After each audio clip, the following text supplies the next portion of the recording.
2011년도에 많은 사람들에게 읽혔던 정의란 무엇인가 라는 책이 있습니다. 그 책을 읽어보시면 알겠지만 인문학적인 설명도 많고 철학적인 내용도 많아서 보통 사람들이 읽기가 쉽지 않은 책입니다. 그럼에도 불구하고 많은 사람들에게 그 책이 읽혀졌는데요, 저는 그 책이 그렇게 많은 사람들에게 읽혀진 이유가 무엇일까를 생각하다가 사람들 안에 정의를 향한 갈망이 있다는 걸 알게 되었습니다. 그래서 도대체 정의가 무엇인가? 왜 우리가 살고 있는 이 사회가 이렇게 정의가 없는가? 그거에 대한 공감대가 형성되었기에 많은 사람들에게 그 책이 그렇게 많이 읽혀졌다고 생각합니다. 그런 같은 맥락에서요, 요즘에 뜨는 영화가 하나 있습니다. 베테랑이라는 영화를 혹시 여러분 보셨습니까? 제가 어제 자료를 보니까요 1300만 명이 보았더라고요. 그러니까 이제 그리고 이렇게 옆에 이렇게 있으면 4명 중에 1명은 봤어요. 전 봤으니까 여기 아마 봤을 거예요. 그 정도의 많은 사람이 이제 1300명이 봤는데요, 그렇게 그 영화가 많은 사람들에게 공감대를 형성한 요인이 무엇일까를 생각하다가 바로 이 정의란 무엇인가와 같은 맥락입니다. 사람들이 이 베테랑이라는 영화를 보면서 이 땅에 정의가 없다는 것을 공감하기 때문에 그 영화가 그 정의가 없는 이 세상에 살고 있는데 정말로 정의로운 그런 것을 결론을 보여주니까 사람의 그런 마음이 시원한 겁니다. 혹시 안 보신 분을 위해서 그 영화 간단하게 제가 요약을 좀 해드리겠습니다. 그랬더니 어떤 청년이 목사님 저는 아직 안 봤는데 말씀하지 마세요 그러더라고요. 요약을 하면요, 그 대기업 회장의 아들이 나오는데 못된 행동은 다 합니다. 온갖 불의를 다 계속 저질러요. 근데 그런 그 대기업 회장의 아들에 맞서 한 베테랑 형사가 그의 죄를 밝히고 그를 법정에 세우는 그런 영화예요. 그 영화를 보면 그 대기업 회장으로 나오는 유아인이라는 영화, 제가 참 배우를 좋아하는데 거기서는 악역으로 나오더라고요. 그 유아인이 나오는 역할이 뭐냐면 대기업 회장 아들로 자기가 운영하는 자회사의 계약 직원인 트레이더 운전사, 큰 트럭 운전사에 이 임금 체불을 하고요, 임금 체불을 안 준다고 따지니까 이제 자기 아들이 보는 앞에서 그 사람을 폭력합니다. 폭력을 휘두르고 그리고 결국은 사고사로 위장시켜서 계단에서 떨어뜨려요. 그리고 무마시켜요. 그런가 하면 자기의 보디가드자 자기 비서인 그 직원을 이제 발을 꺾어버리고 그 직장을 파면시킵니다. 그런가 하면 자기 여자친구를 임신시켜 놓고 낙태를 시키는 그런 내용, 또 마약하는 내용, 온갖 불의한 것들이 그 영화에 다 나와요.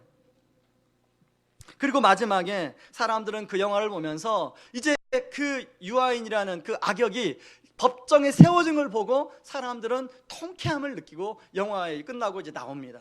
그런데요, 저는 우리 아이들하고 같이 가서 그 영화를 봤는데 영화를 보고 나오는데 제 안에 어떤 질문이 드냐면 과연 현실에서는 저런 결론으로 끝날까? 이런 질문이 제 안에 드는 거예요. 그러면서 한쪽 구석에 씁쓸함이 제 안에 몰려오는 것입니다. 여러분, 우리가 읽은 야고보 때도 이런 일들이 동일하게 일어났는데요, 부자들은 자신들의 재물을 축적하면서 가난한 사람들의 임금 체불하는 것이 너무 자연스럽게 일어났어요. 그게 5장 4절입니다. 야고보서 5장 4절에 보면 보라, 너희 밭에서 추수한 품꾼에게 주지 아니한 사기 소리 지르며 그 추수한 자의 우는 소리가 만군의 주의 귀에 들렸느니라. 그러면서도 자신들은 사치하고 방종하는 삶을 살았는데요, 자기에게 해가 되면 의인일지라도 정죄하고 죽이는 일을 밥 먹듯이 했습니다. 그리고 그 사람들은 그런 부자들의 악한 행위에 한 사람도 대항하지 못하고 당했어요. 그게 5절 6절이에요. 너희가 땅에서 사치하고 방종하여 살육의 날에 너희 마음을 살찌게 하였도다. 너희는 의인을 정죄하고 죽였으나 그는 너희에게 대항하지 아니하였느니라. 그리고 사람들 앞에서 자기의 부를 과시하고 자랑하는 거예요. 그리고 얼마든지 내가 돈을 더 많이 벌 수 있다, 떠벌렸습니다. 이런 부자들의 행태에 대해서 상대적으로 사회적인 약자에 있었던 사람들은 그들을 향하여 원망하고 그렇게 되지 못하는 자신에 대해서 신세한탄을 하는 그런 사람들이 많았습니다. 저는 이 본문을 보면서 혹시 그 베테랑이라는 영화를 만든 감독 이 본문을 묵상하고 만들었나 그 생각이 들었어요. 너무 똑같아요. 똑같아도 너무 똑같아요. 그런데요, 제가 이 생각을 하다가 결론, 시대를 막론하고 인간의 죄와 탐욕으로 물든 마음의 행태는 똑같다는 거예요. 그 결과의 양상은 똑같이 나타난다는 거예요. 그래서 마치 영화 감독이 이 본문을 보고 그 영화를 만든 것처럼 보이는 거예요. 근데 문제는 이러한 현상이 교회 안에까지 들어와 영향을 미치고 있다는 것입니다. 교회 공동체 안에 이제 가난한 사람들과 부한 사람들이 섞여 살다 보니까 여러 가지 많은 문제가 일어났어요.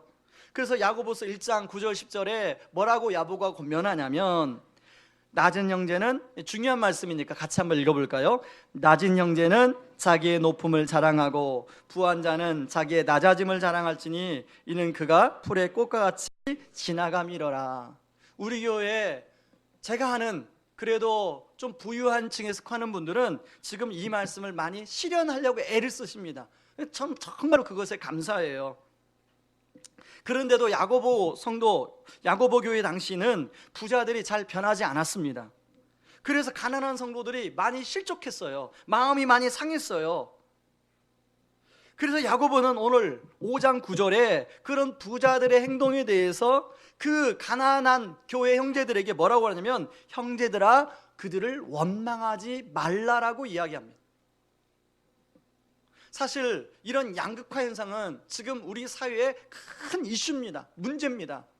부한 사람은 더 많은 돈을 번다고 하고 있고, 가난한 사람은 더 가난하게 지금 몰리고 있는 그런 양극화 현상이 나타나고 있어요. 그래서 이런 양극화 속에서 인간의 죄와 탐욕이 더 이제 작동하고, 그리고 그렇지 못한 사람들은 그걸 갈망하고 동경합니다. 그런데요, 이런 모습이 그대로 지금 교회 안에 일어나고 있는데요, 한국 교회 초창기만 해도 우리 선교사님들이 복음을 전하고 많은 순교자들이 나왔어요. 근데 6.25가 지나고 이제 그 산업사회가 되면서 잘 살아보세, 이 잘 살아보세와 성경에 나오는 복의 개념과 딱 접목이 돼가지고 교회 안에서도 강단에서 기복주의 메시지가 선포되기 시작했어요. 한 70년대, 80년대, 90년을 거치면서 거의 한국교회 강단은 기복주의 말씀이 이제 덮었다고 해도 과언이 아닐 정도예요.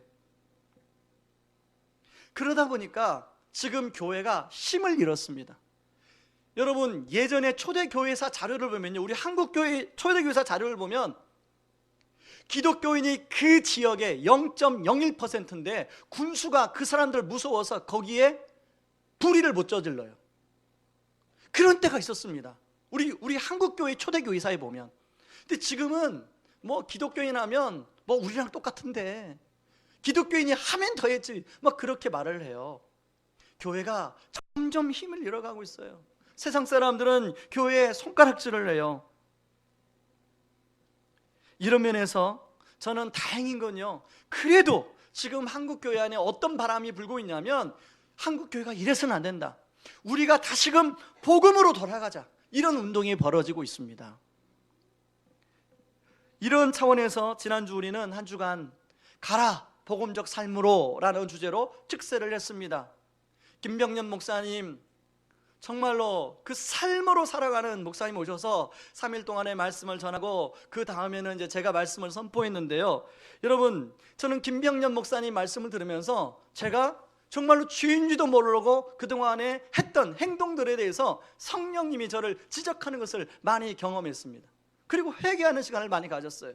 그 중에 예를 하나 들면, 김병년 목사님이 한경직 목사님 예를 들면서, 한경직 목사님은 목회를 하다 보니까 자기가 사람을 대하는데 사람에 따라서 인사하는 라인이 다르더라, 이런 것을 느꼈다는 거예요. 그래서 그걸 하나님 앞에 자복하고 회개했다는 거예요. 저도 그 말씀을 듣는데, 저도 사람에 따라서 제가 인사하는 태도와 라인이 다르더라고요. 그건 뭐예요? 제가 사람을 차별하고 있다는 거 아니에요. 그걸 성령님이 지적을 하는데 제가 회개할 수밖에 없더라고요. 주님, 맞습니다. 그런가 하면 또 하나, 김 목사님이 뭐라고 말씀하시냐면, 여러분 병원을 이용할 때 보면 병원에 아는 의사, 전화를 통하면 진료가 조금 이렇게 앞당겨지잖아요. 저는 그동안에 그 일을 많이 했습니다. 그런데요, 그렇게 내가 앞당기면 누군가는 피해를 보는 사람이 있다는 거예요. 그게 악이라는 거예요, 하나님 앞에서. 그걸 깨닫게 하는데 제가 막 얼굴이 부끄러워지더라고요. 그 외에도 여러 가지가 있었는데요. 여러분, 지난 한 주 동안에 이 특세는 하나님이 우리 공동체에 딱 필요할 때 주시는 말씀이었어요. 그렇기 때문에 이런저런 사정 때문에 여러분 특세에 못 오신 분들은 꼭 홈페이지나 유튜브에 들어가서 그 말씀을 다시 들으시고 여러분이 그 은혜를 누릴 수 있기를 바랍니다. 그래서 우리 교회 공동체가 모두가 다시 복음 앞에 서는 은혜가 있기를 바랍니다. 그런 차원에서요, 오늘 저는 이 말씀을 가지고 우리가 다시 복음 앞에 서기 위해서 어떻게 할 것인가, 두 가지를 같이 한번 나눠보기를 원합니다. 첫 번째는 주의 뜻을 의식하는 인생을 살아야 된다는 거예요.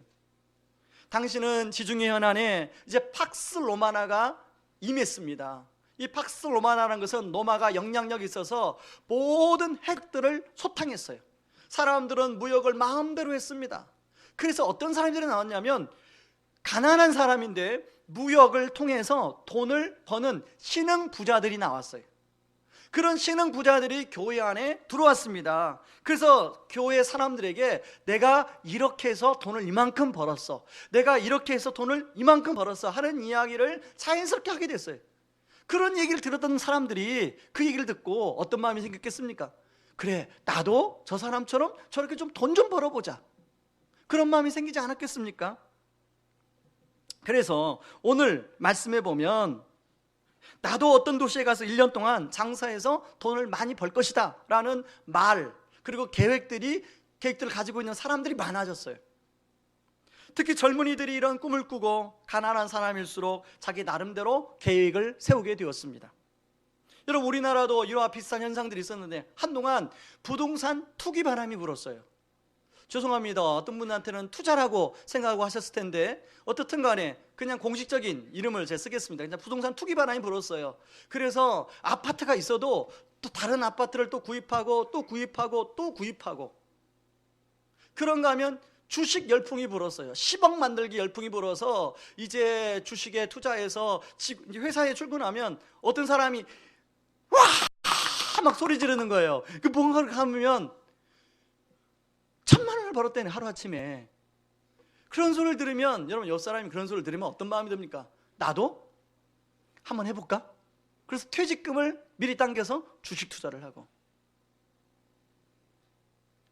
저희 집에 사형제입니다. 사형제. 저희 집에 사형제인데요, 50%가 그렇게 해서 형수들한테 꼼짝을 못해요.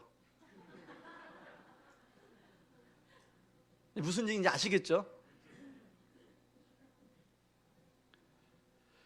그런데 바울은 그렇게 말하는 사람에 대해서 16절에 무엇이라고 말을 합니까? 16절에 같이 한번 우리 읽어보죠. 이제도 너희가 허탄한 자랑을 하니 그러한 사랑은 다 악한 것이라. 저는 이 16절 말씀을 묵상하면서 왜 야고보 사도가 이걸 허탄한 자랑이라고 말했고 이걸 왜 악한 것이라고 말했을까 이해가 안 됐습니다. 여러분 보시기에도, 여러분 우리가 나름대로 1년 만에 어떤 계획을 세울 수 있잖아요. 근데 그게 허탄하고 그게 악한 것입니까? 그게 아니잖아요. 근데 그런데 제가 이 말씀 묵상하다가 왜 이렇게 표현했을까를 생각하다가 첫 번째 이유가 뭐냐면 이 사람들 마음 안에는 오로지 지금 돈 버는 일만 관심이 있어요. 여러분, 우리가 사람이 창조되어지고 이렇게 하나님이 우리에게 은혜를 주신 목적이 무엇입니까? 하나님을 영화롭게 하는 것이라고 웨스트민스터 교리에 첫 번째 나와요. 하나님을 기쁘시게 하고 하나님 영화롭게 하는데 거기에는 관심이 없고 오로지 돈 버는 데에만 관심이 있는 거예요. 그게 악한 걸까요? 그게 선한 걸까요? 그게 하나님 보실 때는 악한 거예요. 왜? 목적대로 쓰임받지 못하니까, 목적대로 쓰여지지 않으니까. 그런가 하면 두 번째 이유가 무엇이냐면 이 사람들은 그 자기의 인생의 주인이 자기 자신이라고 생각하는 거예요. 여러분, 우리 인생의 주인은 누굽니까? 우리 하나님이에요. 그래서 내가 스스로 내 인생을 이끌어갈 수가 없어요. 그게 얼마나 하나님께 반역하는 행위인지 몰라요. 그래서 하나님 보실 때 그걸 악한 일이라고 말씀하는 거예요. 무서운 교만이죠. 그러므로 야고보가 뭐라고 하냐면, 그런 마음을 잠시 내려놓고, 그런 성도들의 그런 마음을 잠시 내려놓고 우리의 실존이 어떤 존재인가를 주목해야 된다고 얘기를 해요. 그래서 14절 말씀하는 거예요. 4장 14절, 내일 일을 너희가 알지 못하는도다. 너희 생명이 무엇이냐? 너희는 잠깐 보이다가 없어지는 안개니라. 여러분, 아침에 큰 안개가 이제 한 10시, 오전 10시가 되면 9시만 돼도 안개가 사라집니다. 바로 우리 존재가 그런 존재라는 거예요. 우리가 천년 만년 살 것 같지만 우리는 잠깐 보였다가 사라지는 안개와 같은 존재라는 거예요. 내일 일을 보장할 수가 없어요. 알 수가 없어요. 그 당시 지중해는요, 풍랑이 많이 일었습니다. 폭풍우가 많이 일었어요. 그래서 나름대로 무역을 해서 돈을 벌려고 계획을 하고 물건을 사서 싣고 가다가 풍랑 앞에, 폭풍우 앞에 배가 전복되는 일이 자주 있었습니다. 그러니까 내일 일을 보장할 수 없죠. 어느 도시에 가서 내가 물건을 사서 팔아서 돈을 벌겠다, 이게 지금 자기의 계획이지 이게 하나님이 허락하셔야 가능한 거예요. 여러분, 마찬가지예요. 여러분, 우리가 사는 사회가 얼마나 불확실합니까? 엊그저께까지 건강해서 함께 밥을 먹었는데 며칠 만에 갑자기 쓰러졌다고 가보니까 돌아가셨어요. 그런 일을 여러분 겪어보셨습니까? 안 겪어보셨습니까? 저는 겪어봤어요. 엊그제까지 같이 건강하게 했는데 뭐가 좀 아파서 병원 갔는데 말기 암이에요. 겪어보셨어요? 안 보셨어요? 저는 겪어봤습니다. 여러분, 우리가 한치 앞을 예상할 수가 없어요. 여러분, 우리 교회에 사업하는 분들이 많은데요, 여러분 요즘에 사업 환경이 얼마나 다각도로 바뀌는지 몰라요. 삼성, LG 보장할 수가 없어요. 지금 앞으로 판도가 어떻게 바뀔지 몰라요. 여러분, 저희 어릴 때, 아직 저희 고등학교 다닐 때만 해도 소니 워크맨, 추억들이 다 있으시죠? 소니 워크맨. 예, 소니 워크맨이 로망이었어요. 로망. 고등학교 때 그거 하나 가져보는 게 로망이었어요. 근데 지금 소니가 어떻습니까? 회사가, 소니 지금은 경쟁력 없는 회사예요. 거의 힘이 없어요. 지금 우리가 내일 일을 보장할 수 없는 그런 상경 속에 우리가 살고 있어요. 그러므로 어떤 주변의 바람과 환경에 따라 어떤 계획을 세울 게 아니라, 오늘 야고보가 뭐라고 하냐면 주님의 뜻을 먼저 구해야 된다고 이야기하고 있습니다. 그게 야고보서 4장 15절이에요. 같이 한번 읽어봅니다. 너희가 도리어 말하기를 주의 뜻이면,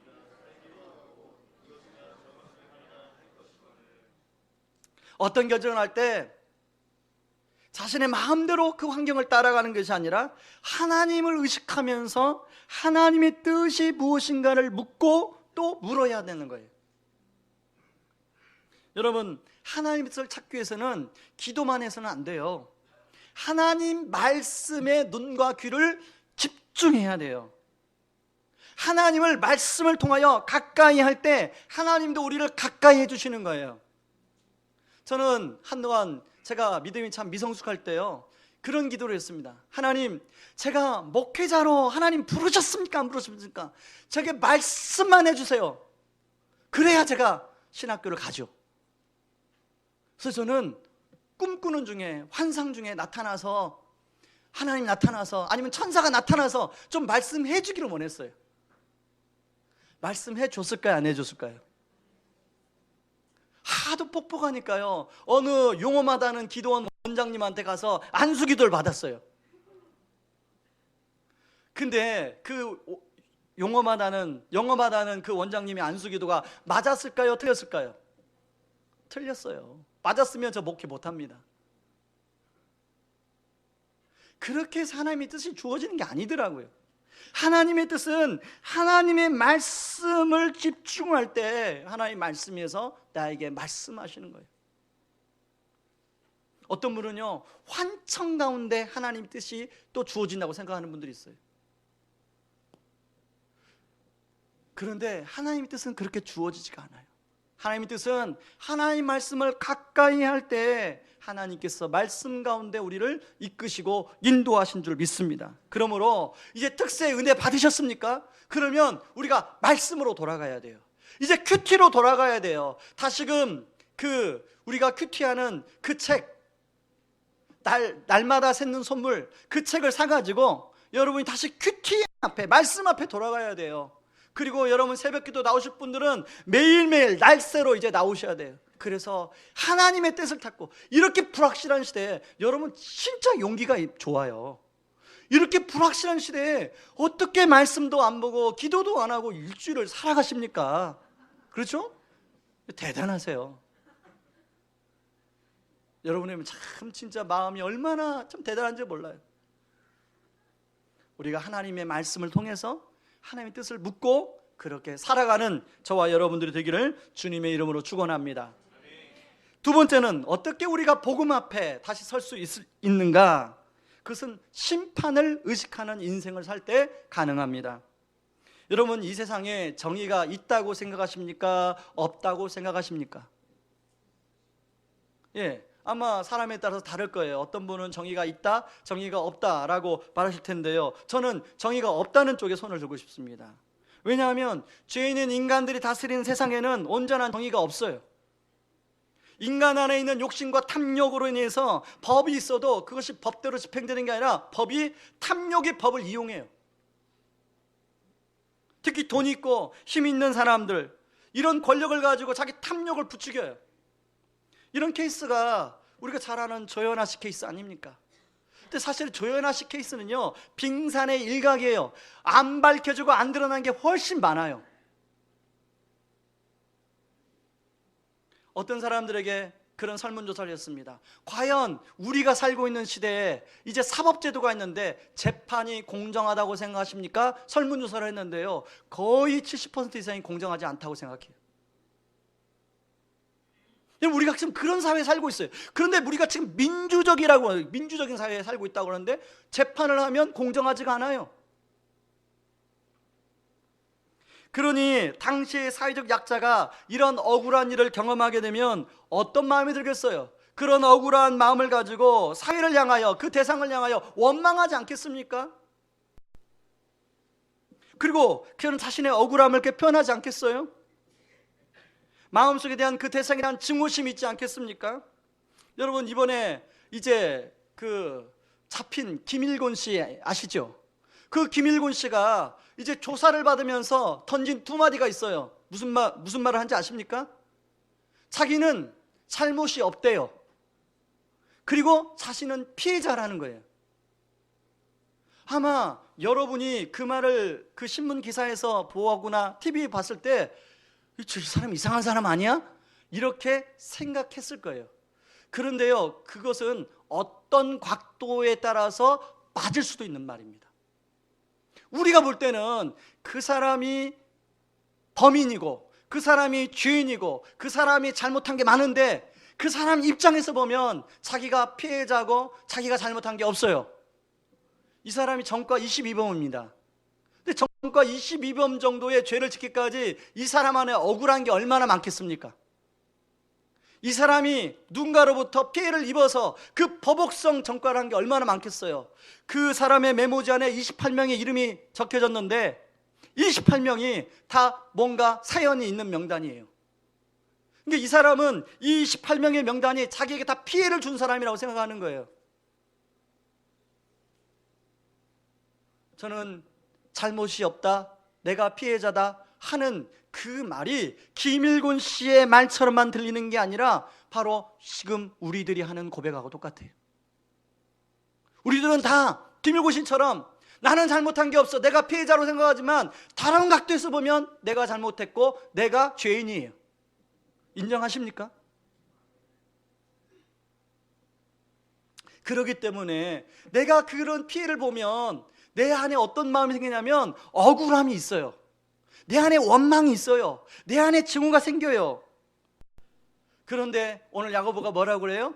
그런 사람들에게 원망하지 말라. 원망을 하면 너도 똑같이 심판을 받을 것이다, 이렇게 얘기해요. 야고보는 부자들과 억울함을 끈 사람들에게 동일하게 주님이 이 땅에 오시는 심판이 있음을 아주 강력하게 이야기하고 있습니다. 3절에 말세, 5절에 살육의 날, 그리고 7절에는 주께서 강림하시는 날에 심판이 있게 된다라고 말씀하고 있습니다. 주님은 심판주로 오실 거예요. 그리고 9절에 보면 그 심판주가 문 밖에 서 있다고 이야기하고 있습니다. 사실 우리도 주님이 다시 오셔서 우리를 심판하는 것을 잘 의식하지 못하고 신앙생활을 합니다. 그러나 분명한 것은 성경 곳곳에 다시 오셔서 우리 주님이 심판하신다고 성경에 많이 나와요. 믿는 사람과 믿지 않는 사람에 대한 천국과 지옥의 심판뿐만 아니라 우리가 이 땅에서 한 그 삶의 열매를 가지고 하나님은 심판하신다는 거예요. 어떤 사람에게는 상을 주시고 어떤 사람에게는 그에 따른 보응을 주시겠다고 말씀하고 있습니다. 사실 이 상이 무엇이냐, 이 보응이 무엇이냐에 따라서는 학자들마다 의견이 달라요. 성경에 구체적으로 나오지 않아요. 그러나 성경에 보면 달란트의 비유가 있습니다. 달란트의 비유에 보면 5달란트, 2달란트 남긴 사람을 향하여 주님은 착하고 충성된 종아 이렇게 얘기합니다. 그런가 하면 1달란트를 땅에 묻어둔 사람에 대해서는 악하고 게으른 종아라고 이야기합니다. 그리고 울며 문 밖으로 쫓겨났느니라 그렇게 말씀이 나와요. 분명 어떤 형태이든 간에 주님이 다시 오시면 심판이 있다는 것은 명확한 일이에요. 분명합니다. 저와 여러분 주님이 다시 오시어 정말 이 심판하는 심판을 의식하며 여러분 삶을 살아가고 있습니까? 아니면 온통 이 세상에 관심을 가지고 심판을 전혀 의식하지 못하고 살아가십니까? 여러분 온전한 정의는 주님이 다시 오셔서 심판하시는 날 온전한 정의가 이루어집니다. 그 이전까지는 부분적 정의가 이루어질 수밖에 없어요. 죄 많은 세상 속에서는 정의가 없습니다. 저는요 이 말씀을 준비하면서 솔직하게 부담이 됐어요. 목사로서 이 말씀을 성도들한테 위로해주고 격려해주고 그래도 부족한데 요즘 경기가 어려우니까 사는 게 힘드니까 그런데 심판에 대한 메시지를 전한다는 게 부담스러웠어요. 그러나 이 야고보서를 특세 마치고 이어서 전하려고 그런 마음을 하나님 주셔서 전하다 보니 이 본문이 그걸 이야기하고 있는 거예요. 저는 제가 여러분들한테 그 메시지를 하는 게 아니라요 성령님이 저와 여러분들에게 우리 공동체에 말씀하는 메시지라고 저는 믿습니다. 저희 집에 막내가 중학교 1학년인데 여름방학 끝나고 이제 학교를 갔다 와서 얼굴이 환하게 웃으면서 들어오더라고요. 그러면서 저한테 하는 얘기가 아빠 이제 중간고사도 기말고사도 없대. 그래서 제가 물어봤죠. 아니 학교가 왜 중간고사 기말고사가 없냐? 그랬더니 아빠 자유학기제라는 게 있는데 그게 이제 시범적으로 중학교 1학년들한테 지금 운영을 한대. 그래서 이번에는 우리가 그 시범 케이스에 대해서 중간고사 기말고사가 없대. 신난다. 그래서 제가 물어봤죠. 야 중학교 2학년 3학년은 어떠냐? 그랬더니 시험을 본다는 거예요. 그럼 너 중학교 2학년 때 시험 보겠네? 그랬더니 갑자기 얼굴이 얘가 여러분 우리가 중학교 그 1학년 우리 집 아이처럼 사실은 우리 주님이 심판을 우리 보류하고 계세요. 더디하고 계세요. 그런데 그 중학교 1학년 아이처럼 마냥 좋은 것, 중간고사 기말고사 없다고 마냥 좋은 것처럼 우리가 그렇게 살면 안 된다는 거예요.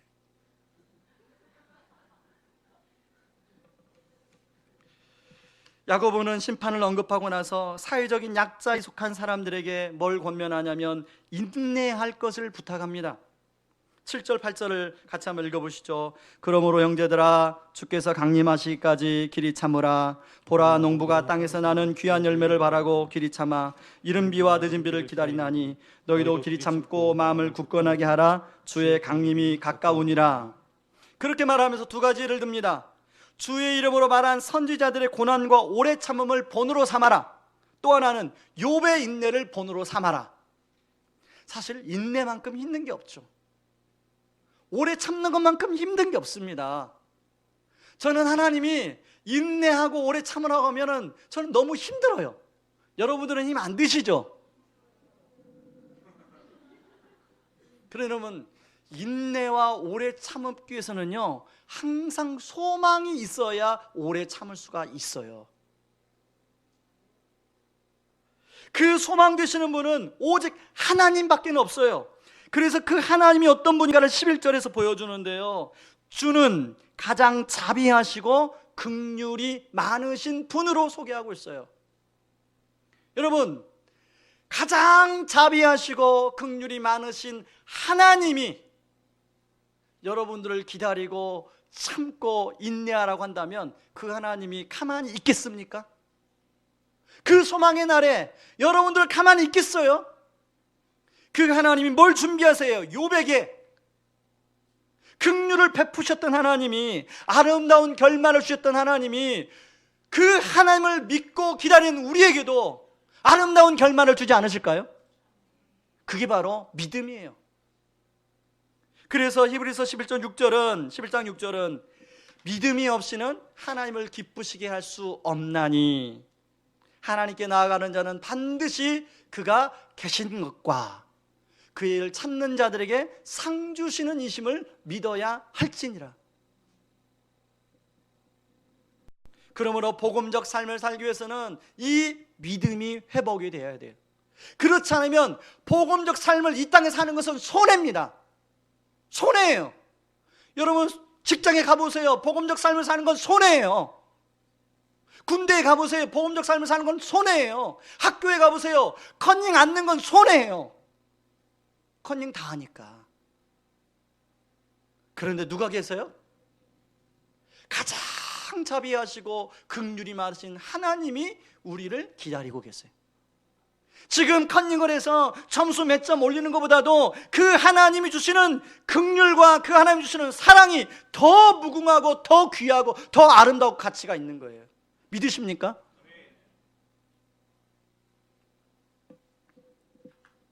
야고보는 사회적 약자들에게 인내할 걸 권면하면서 부자들에게는 하나님이 주신 부를 가지고 선을 행할 것을 권면하고 있습니다. 4장 17절 말씀을 같이 읽어봅니다. 그러므로 사람이 선을 행할 줄 알고도 행하지 아니하면 죄니라. 다시 말해서 하나님께서 허락해 주신 그 부를 가지고 선을 행하는 도구로 사용하라는 거예요. 그런데 이 부자들이 지금 어떻게 하고 있어요? 자기의 사치와 쾌락을 누리는 도구로 사용하고 있어요. 여러분, 미국은 기부 문화가 많이 정착되었습니다. 우리 한국도 이제 기부 문화가 많이 일어나고 있는데요, 그러나 아직도 많은 사람들이 재산을 기부하는 것보다도, 흘려보내는 것보다도 어떻게 모을까에 관심이 많습니다. 그런 부자들에게 야고보가 뭐라고 얘기하고 있냐면요, 5장 1절에 이렇게 얘기합니다. 들으라 부한자들아, 너에게 임할 고생으로 말미암아 울고 통곡하라. 너희 재물은 썩었고 너희 옷은 좀 먹었으며 너희의 금과 은은 녹이 슬었으니 라고 말합니다. 그리고 결국 심판을 받게 될 것을 말하고 있습니다. 여러분, 사실 이 말씀을 우리는 몇몇 부자들, 우리가 말하는 소위 우리나라 상위 1% 부자들한테 하는 이야기라고 들을 수가 있습니다. 저도 처음에는 그렇게 들었어요. 여러분, 그런데 아십니까? 빈부는 상대적이라는 것. 빈부의 기준은 항상 상대적이에요. 여러분, 우리나라에서는 가난한 편에 여러분이 속한다고 생각을 하실지 모르겠습니다. 우리나라 기준으로 보면 저도 중산층이 끼어들지 못합니다. 그런데요, 여러분, 선교지에 가보면, 선교지에 가서 그 사람들 만나보면 그들의 삶에 내 삶을 비춰보면 그들이 도무지 상상할 수 없는 것을 제가 누리고 있더라고요. 올 1월에 세부의 코피노 가정들, 우리가 다 조를 짜서 나눠서 코피노 가정들을 방문했어요. 오전엔 사역하고 오후에는 사역을 마무리하면서 코피노 가정들을 다 방문했어요. 하루에 한 가정, 두 가정씩 방문했습니다. 차마 거기서 살 수 없는 데서, 사람이 도대체 살 수 없을 것 같은 곳에서 사람들이 7, 8명이 모여서 살아요. 여러분, 그런 곳에 그 엄마들이에요. 어떤 가정은요, 백인 아이가 있고요, 어떤 가정은 일본의 아이가 있고요, 어떤 아이는 한국 아이가 있어요. 그거 악 아닙니까? 우리가 그 삼류 호텔도 아니죠. 뭐 여관 비슷한데 묵었는데요. 우리가 묵었던 시기에도 어떤 사람이 아침에 식사하는데 코피노 그 여자와 하룻밤을 보내고 아침 식사를 옆자리에서 하더라고요. 제가 그 아가씨 얼굴을 봤어요. 아줌마인지 아가씨인지 모르겠는데 애때요. 얼굴을 봤어요. 말 한마디를 안 해요. 그 백인은 막 열심히 뭐 이렇게 막 말을 하는데 한마디를 안 해요. 그거 아가 아닙니까? 여러분, 우리 남자들 반성하셔야 돼요. 골프 여행, 동남아 골프 여행 가는 거 골프만 하고 오세요.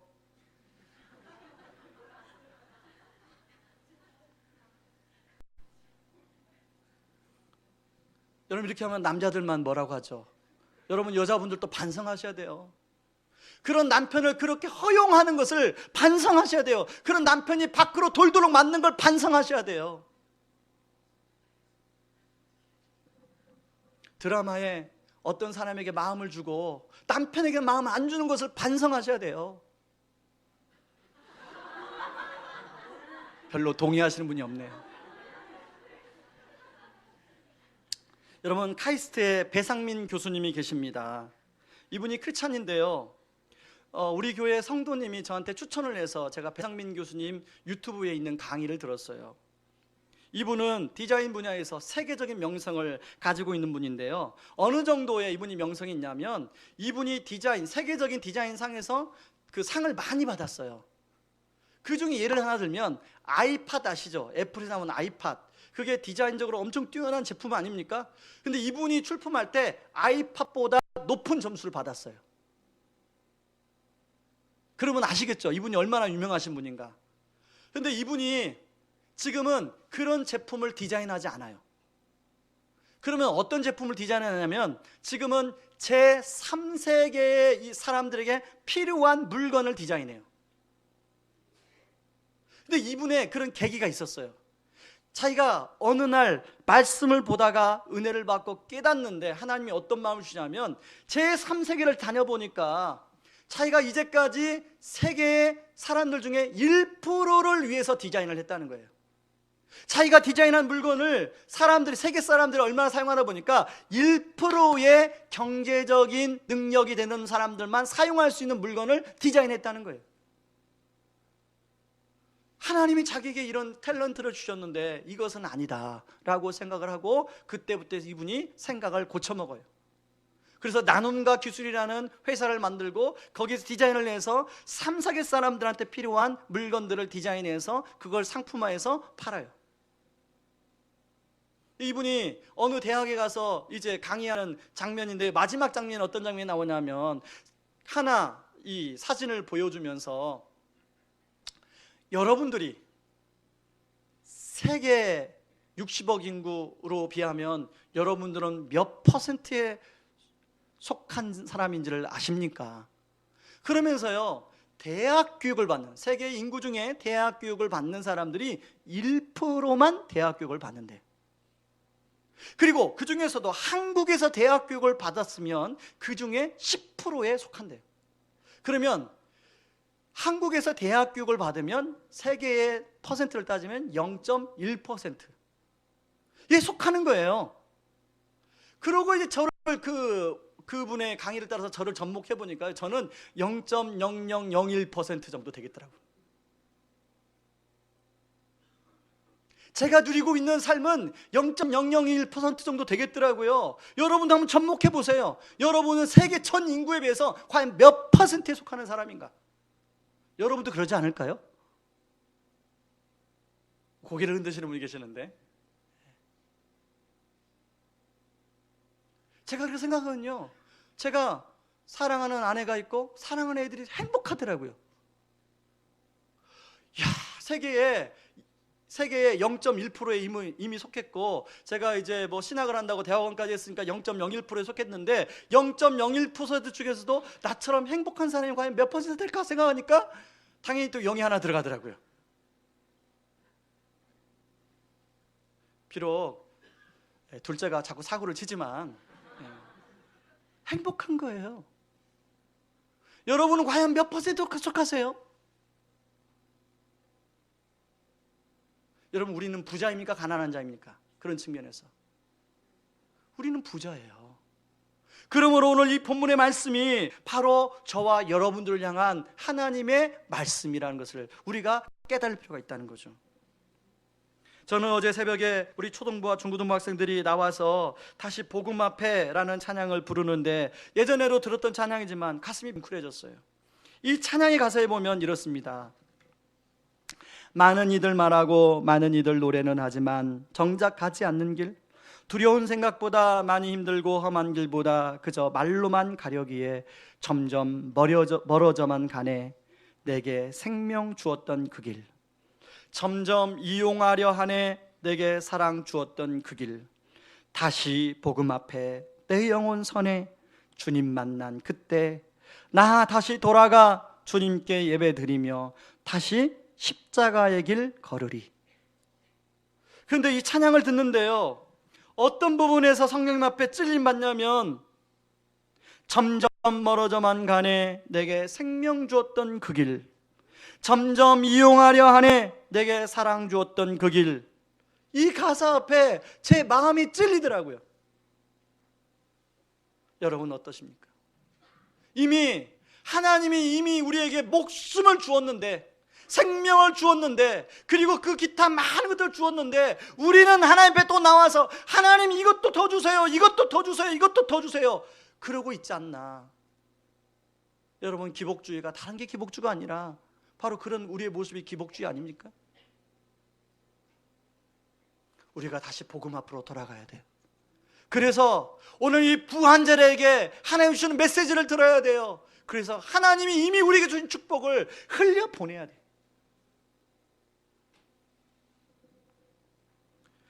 말씀의 결론을 맺겠습니다. 여러분, 이 세상이 정의가 없다고, 불의하다고 원망만 하고 살고 있지 않습니까? 아니면 우리에게 허락해 주신 불을 저축하고 나와 우리 가족을 위해서만 사는 사람의 정신 팔려서 살고 있지는 않았습니까? 물론 그것도 우리가 일반적인 기준으로 보면 잘못된 게 아닙니다. 근데 그것도 모자라 우리가 하나님 앞에 나와서 하나님 더 주세요, 더 주세요, 더 주세요 이걸 외치지 않았습니까? 이제 우리가 다시 정직하게 복음 앞에 서기를 원합니다. 그래서 정말 하나님이 우리에게 원하시는 복음적 삶이 무엇인지를 곰곰이 돌아보는 저와 여러분들이 되기를 주님의 이름으로 축원합니다. 이 시간에 같이 다시 복음 앞에라는 찬양을 우리 찬양팀이 앞에서 리드할 때, 여러분 우리가 많이 부른 찬양이 아니어서 여러분 좀 어색할 텐데, 이 찬양 같이 찬양을 통하여 우리의 고백을 주님 앞에 드리기를 원합니다. 많은 이들 말하고 많은 이들 노래는 하지만, 많은 이들 노래는 하지만 정작 가지 않는 길, 두려운 생각보다 많이 힘들고 험한 길보다 그저 말로만 가려기에 점점 멀어져만 가네. 내게 생명 주었던 그 길, 점점 이용하려 하네. 내게 사랑 주었던 그 길, 다시 복음 앞에 내 영혼 선에 주님 만난 그때 나 다시 돌아가 주님께 예배 드리며 다시 십자가의 길 걸으니. 여러분 이 가사를 하나하나 음미하면서 불러보길 바랍니다. 많은 이들이 말하고 우리가 노래는 하지만 정작 가지 않는 길, 두려운 생각보다는 많이 힘들고 험한 길보단 그저 말로만 가려는 우리의 모습이 있지 않습니까? 이 시간에 그런 모습을 우리 성령님 앞에 정직하게 고백하면서 우리가 이 찬양 다시 한번 부르기를 원합니다. 같이 찬양하겠습니다. 많은 이들 말하고 많은 이들 노래는 하지만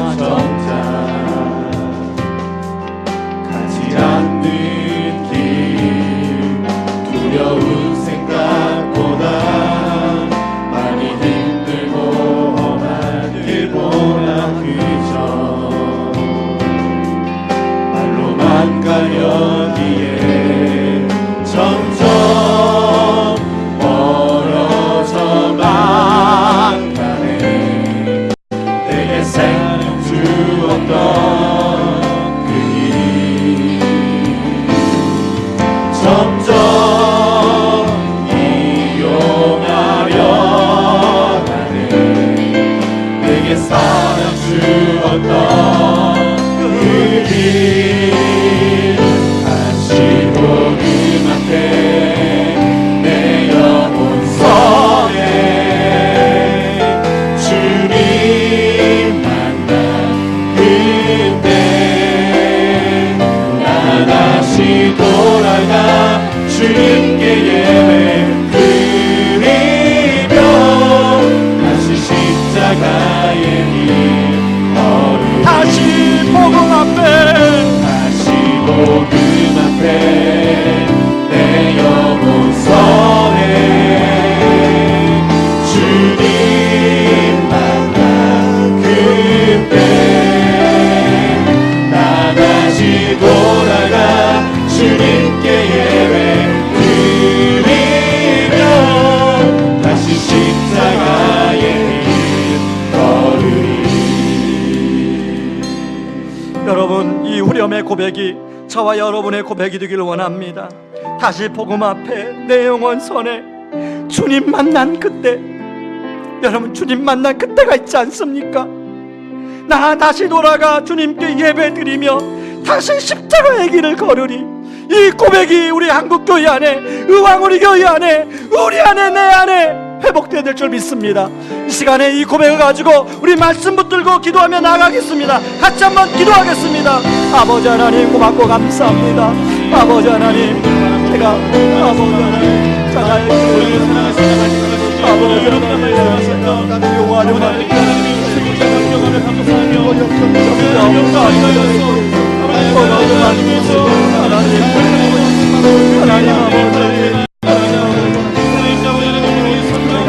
소금하게 나시옵시고 아버지 하나님 계획과 아버지 하나님 사랑을 내려놓아요 주시고 아버지 하나님 주의 뜻을 잡고 아버지 하나님 주의 뜻이 무엇인가에 순종하는 제가 될 수 있도록 아버지 도와주시옵소서.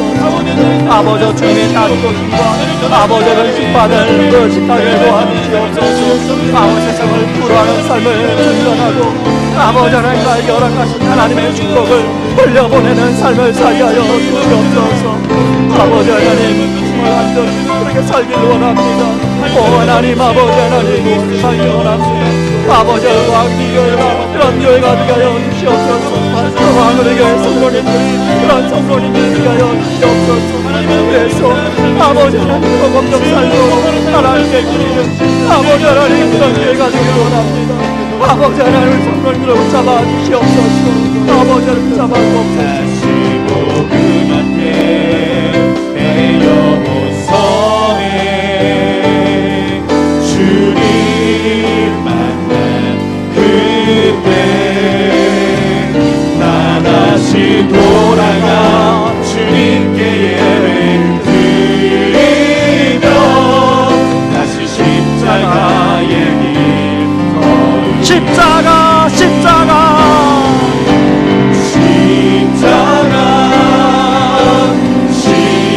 십자가 그 그늘 아래 내 소망이 있네. 십자가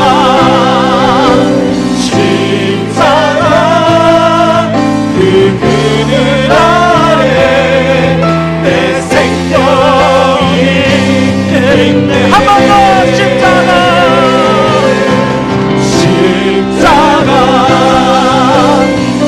십자가 그 그늘 아래 내 소망이 있네.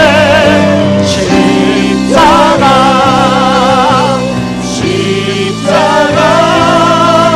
그 그늘 아래 내 생명이 있네. 하나님 아버지 그렇습니다. 십자가 그늘 안에 내 소망이 있고 십자가 그늘 아래 내 생명이 있는 줄 믿습니다. 하나님 우리가 허탄한 자랑, 하나님 허탄한 계획, 하나님 그것들을 내려놓고 이제 다시 복음 앞에 주님의 뜻을 찾고 주님의 뜻을 따라가는 인생 되게 하여 주시옵소서. 주님의 다시 오심과 심판을 의식하며 원망하고 세상을 부러워하는 삶을 중단하게 하여 주시고 나에게 허락하신 하나님의 축복에 감사하며 흘려보내는 삶을 살게 하여 주옵소서. 지금은 우리를 죄에서 구원하시기 위해 자신을 친히 십자가에 내어주신 그 크신 우리 주 그리스도의 은혜와 아들을 내어주면서까지 우리를 사랑하신 하나님의 다함없는 사랑하심과 지금도 우리를 위하여 친히 기도해 주시고 동행하여 주시는 성령님의 은혜가 다시 복음 앞에 서서 허탄한 계획과 자랑을 내려놓고 주의 뜻을 찾으며 주님의 다시 오심과 심판을 의식하여 원망하고 세상을 불어넣은 삶을 중단하고 나에게 허락하신 하나님의 축복에 감사하며 흘려보내기를 원하는 모든 성도님들의 삶 위에 이제로부터 영원까지 항상 함께하기를 주의 이름으로 축원하옵나이다. 아멘.